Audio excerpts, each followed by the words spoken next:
friends, welcome to another live story time here from the Driehaus Museum. My name is Miss Valerie. You'll find me here in an art gallery. I'm the guest services coordinator here at the Driehaus Museum, which means that it is my job to try and make sure that every person who comes into our museum has the best experience they possibly can. Now, the Driehaus Museum where I work was built originally as a house. It was built as the Nickerson family mansion. And when the Nickersons had this house built, it was between 1879 and 1883, which is over 130 years ago. So when this house was built, it took 4 years to build the building. We're actually going to talk a little bit about the architecture of this house, as well as the houses in this area when this house was built. The book we're going to be reading is called Iggy Peck, Architect, and the book is actually about a little boy named Iggy who loves architecture and wants to be an architect when he grows up. If you don't know, architecture is a term for buildings and the style of buildings, and then an architect is someone who designs those buildings, who designs the styles and builds those buildings. So we are going to read about Iggy Peck, Architect, and our book is just here. So let's see what he and his classmates are up to. So this is Iggy Peck, Architect by Andrea B. and illustrated by David Roberts.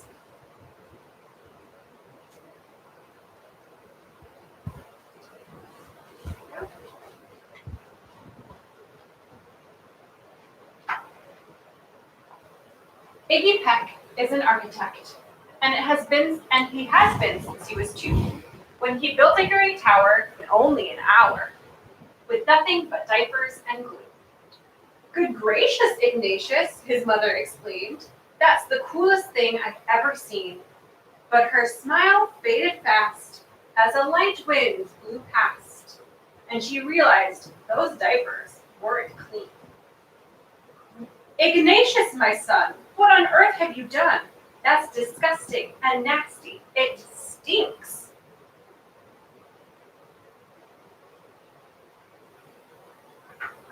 But Iggy was gone. He was out on the lawn, using dirt clods to build a great sphinx.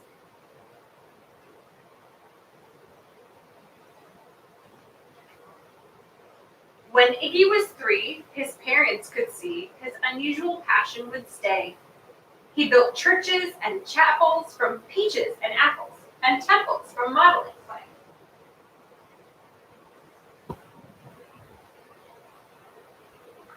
At dinner one night, to his father's delight, Iggy got a bright gleam in his eye, and out on the porch built the St. Louis Arch from pancakes and coconut pie. That sounds like a very delicious arch. Dear Ig had it made until 2nd grade, when his teacher was Miss Lila Greer. On the first day, she had this to say: "We do not talk of buildings here. Gothic or Romanesque, I couldn't care less about buildings ancient or new." She said in her lecture about architecture that it had no place in grade 2.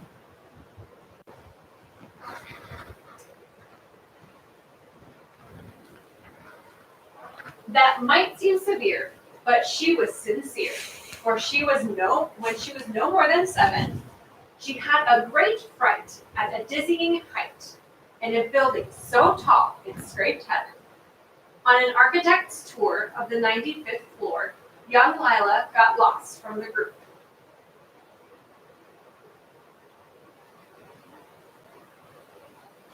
She was found 2 days later, stuck in a stuck elevator, eating cheese with a French circus troupe. After that day, it's quite safe to say she thought all building lovers were nuts.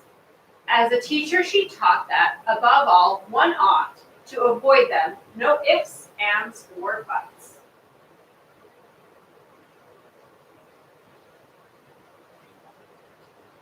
As you might guess, it would cause Iggy stress to hear such terrible talk. But he didn't hear. He sat in the rear while building a castle of chalk. You, Iggy Peck, your desk is a wreck. Tear down that castle right now. You will not build in here. Is that perfectly clear? Do you need to see Principal Howe?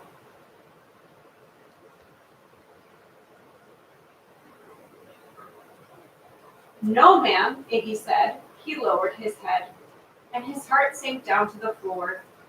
With no chance to build, his interest was killed. Now second grade was a bore.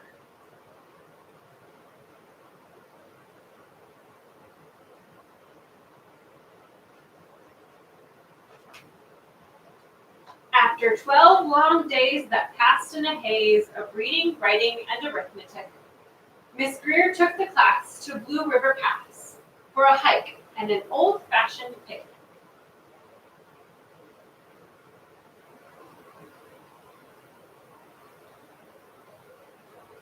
They crossed an old trestle to a small island nestled in the heart of a burbling stream, but they no sooner passed than the footbridge collapsed, and Miss Lila Greer started to scream. We're trapped here! Oh my! Alas, kids, goodbye! Her eyes rolled back in her head. She dropped to the ground with a big groaning sound. Luckily fainted, not dead.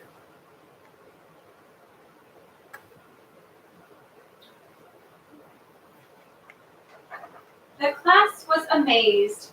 They stood there quite dazed, uncertain of what they should do. But one bright young man was off hatching a plan, which started with Miss Lila Shue. Soon each lad and lass there at Blue River Pass was working together as one.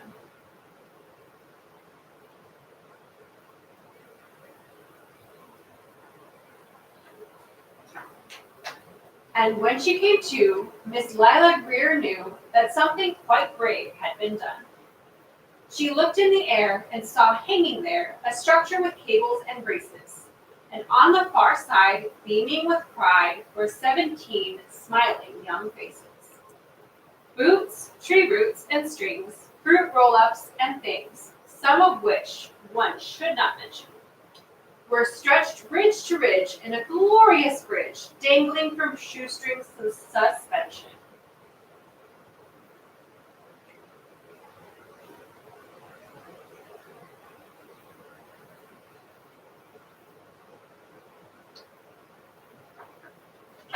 It all became clear to Miss Lila Greer as she crossed that bridge over the stream. There are worse things to do when you're in grade 2 than to spend your time building a dream.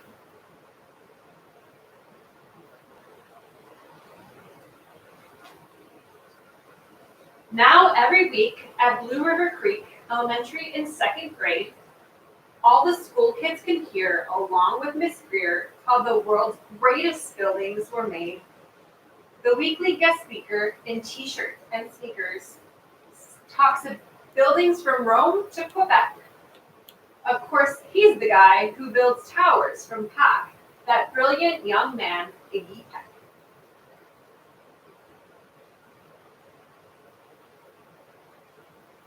That was a really fun book to learn about Iggy and what architecture is and how Iggy wants to become an architecture when he grows up. And in the book, it actually talks a little bit about some different styles of architecture. We're going to talk a little bit more about those styles of architecture so that you can learn a little bit more from this book. So in the book, Miss Greer actually says something about Romanesque and Gothic architecture. It's on this page right here. It says, Gothic or Romanesque, I couldn't care less. And then if you look in the picture, we have a book here that says Gothic. So it has a book for Gothic architecture and a book about Romanesque architecture that she's throwing away in the trash bin while Iggy is building his castle here in the background. Not really seeing what's happening. So we're going to talk a little bit about what Romanesque and Gothic styles of architecture are. So first, we're going to talk a little bit about Romanesque architecture because that came first. Romanesque architecture became very popular between 1000 and 1200 CE, So that's about 1,000 years ago when this architecture was very popular, and it has a couple of defining features that show that it is a Romanesque building. So I have this building of a church here, and one of the defining features of Romanesque architecture is the rounded arches. So we have circle arches here, and that's very much a Romanesque type of style of arch, type of style in their churches. Now I have another photograph that I can show you the inside of a very big church, because we have this here, and you can see all those circles here. Again, the curved arches for the Romanesque styles. And in the building, you'll see these really thick columns going through the house. And that's because a lot of Romanesque buildings are built with stone. And they're very, very heavy. So they would have to have very thick columns on the inside to hold up the building. So these buildings are very, very, very heavy. We have those beautiful curves there. Another thing that some of the Romanesque buildings have would be more of these circular type of cylinders, or the circular towers that go up and down, and then again you see those curved arches here, and then in the windows as well. So the next style we'll talk about is the Gothic architecture style, and the Gothic architecture style also has arches, but they're different. So the Roman arches are with round arches, and then the Gothic style has more of a pointy arch. So if you can see here, this arch does not go all the way around in a big circle. It has a little point to it. So that's all the way through the inside. So this is the inside of a Gothic style church. And the Gothic style was popular between around 1100 to 1500 CE. So it came after, but it was a longer period of being popular. And one of the reasons is that the Gothic architecture has something called flying buttresses. And these flying buttresses, if you can see here, these are little arches on the outside of the building. And these arches help support the walls on the inside, so that when you were inside the building like this, the columns that are in the building could be a little bit smaller, because the walls were being supported from the outside of the building, which allowed for them to have taller ceilings and bigger windows, which means that there would be a lot more light coming into the building. And one of the windows that was very popular during the Gothic style is this rose window type of design here. So that was very popular during the Gothic time. Well, hi, Miss Abby. Valerie. I heard you were talking about architecture today. I was talking about architecture. And I heard you were also possibly building some houses later on? We will be building houses later on. They didn't know that, but we will be building houses later on. Well, I came up with a design that has both Gothic and Romanesque features, and I thought we could maybe design it or make a house out of that. I do love your design, because every good house or architecture piece does start with a drawing design. So I do love this. I'm going to show this to my friends here. So yeah, we have a Romanesque arch here, just like we talked about, and we have some Gothic features here with this window here. I love this so much, but I'm worried, Miss Abby, because I don't think we have enough supplies that we can find in the building to build this. Maybe it is a lot of. It's a lot, and there's a lot of details, which might take a very, very long time. So I'm wondering if maybe if we started more simply, then we can build more on it if we have more. But I think we should start a little simpler first. I'll get back to you on that. Okay, I do love the drawing so much. Okay, so we talked a little bit about the Romanesque and Gothic styles. And we actually have some examples today of when the styles came back in fashion. So the Gothic styles were popular hundreds of years ago, but they became popular again just recently, back in the 1800s. In fact, between 1830 and 1860, the Gothic style became very popular again, and it was called a Gothic Revival style. So when it came back into popularity, they called it a revival style. And so they pulled pieces from the Gothic style to use in houses. So instead of using the Gothic or Romanesque style on very big churches and cathedrals, which is what they used it for the most part before. Now we have houses with Gothic and Romanesque style. So this is a Gothic style, Gothic Revival style house. We have that arch here again, that pointy arch, and then there's some more pieces here. Another thing that was very popular with Gothic Revival style would be they had a lot more decoration. So it had a very high-pitched roof, which means that the roof, so the part is here, it was very, very steep instead of slanted like. I have another example of a Gothic Revival style house here. So you can see all that decoration along the windows here, along the porch, lots of decoration, and you still get that pointy looking arch type style here. The next style that became popular was the Romanesque Revival style, which was popular between 1840 and 1900. So the Gothic style of house was popular before the house that we're sitting in was built. And then the Romanesque Revival style was very popular when the Driehaus Museum building, the Nickerson Mansion, was built. So we have some examples of a Romanesque Revival style. We have this one here. The Romanesque Revival style has those curved arches again, those arch shapes on the windows, and then they have these really big doorways, but again with that arch shape. And they also had those circular towers and a rooftop that kind of looks like an upside down ice cream cone. So they had cone-shaped roofs on those towers. So that was very popular. We actually have across the street where we are today, it's called the Ransom Cable Mansion. That building there is done in a Romanesque style. Specifically, it's called the Richardson Romanesque Revival style. So this is the building that's right across the street from the Driehaus Museum. Again, see those curved arches here. We have the tower, and then we have that cone shape here, all from the Romanesque Revival style. Really cool.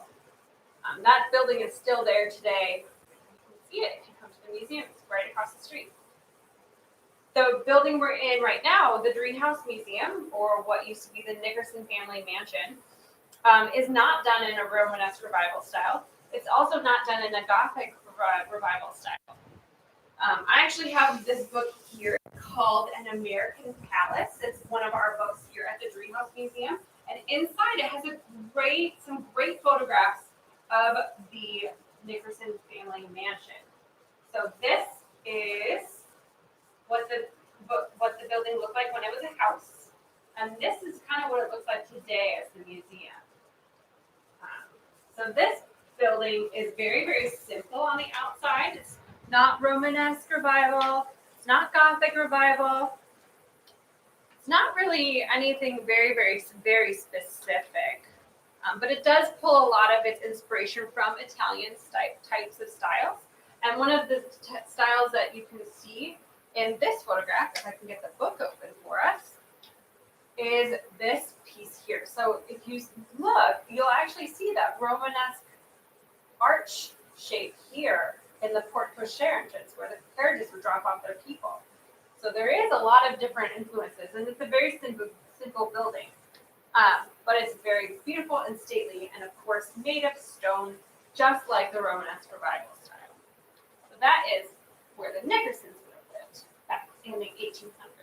This house, again, if you don't remember, was built between 1879 and 1883, which is actually 3 years before this house was built, which is the Richardson Romanesque Revival style across the street. Now, I think we're going to build some houses now. And what we were thinking was we should build found object houses. So if you could find objects around your house to make a house, and then you could show us, that would be great. I made a house. I made it out of a couple of different things that I found around the office because I had to just find things around the office to build my house. So I built what is like a log cabin type. So I have this log cabin here. I have it stylized A very special style. It's Miss Valerie style. We have a triangle type shaped doorway. We have a couple of windows. There's a window even under this here. And then I don't have any windows on this side or this side, but the back wall has some really cool triangle windows. The roof is a couple of different objects. It is Post-it notes, and we have some leaves to be a little bit more eco-friendly and green. So we have some giant leaves to add some color and to be more waterproof. So that's my Miss Valerie style house. Hi, Miss Valerie. Hi, I Miss just Abby. see your new house. Yes. Do you like my new house? I do. It's super cute. Yeah, I was very limited on my supplies because I could only use things around the office, which is fine. Well, I made a model as well. I didn't design something, but I used a mac and cheese box, a paper towel roll, and some paper, and I made a tower. She made a tower. So a mac and cheese box, Mm-hmm. and then you have Paper towel roll, and just paper. Mm-hmm. And then you paint it all beautiful. Mm-hmm. It's got some Romanesque arches and a rose window. All this stuff in your house? Yep. Very cool. Yep, you do. You have all the styles.